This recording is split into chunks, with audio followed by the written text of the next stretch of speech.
You know, there's a very known professor in New York City whose name I'll omit, and I always love mentioning his story because he struggled with faith for a long time, and he always talks to people about this. And he was an atheist, and he came back to Islam, and he says, I read a line for Muhammad Iqbal, and it just shut me down. And all my research was finished, and I said, there's no running from this. Muhammad Iqbal, rahimahullah, he says, sure, you can deny God, but how do you deny Muhammad? Alayhi salatu wassalam. In other words, sure, you can be immature and say, I'm not going to believe in something I don't see. Case closed, stop talking to me, right? But how do you deny someone who lived in the flesh here, who God communicated with?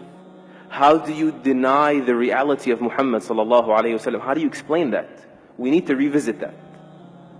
How does a man get born in a vicious environment, alayhi salatu wasalam, and he becomes this beautiful, soft, delicate, bashful, merciful person who was content when people couldn't even be patient, and was merciful when people couldn't even be just.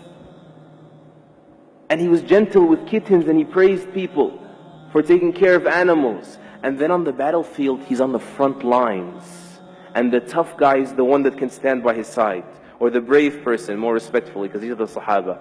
Right? Al-Bara and Ali, they say the tough one is someone that could come near him. He's on the front lines, alayhi salatu wassalam.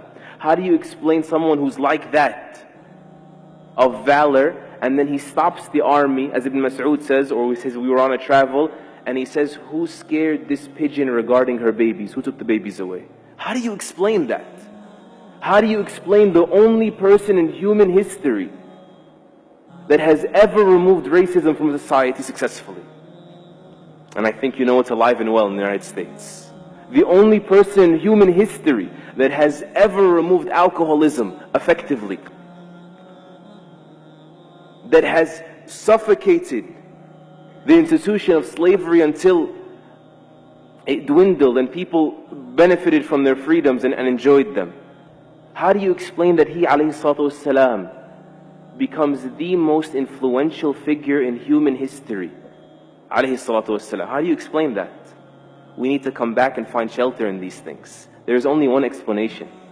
There's only one logical explanation.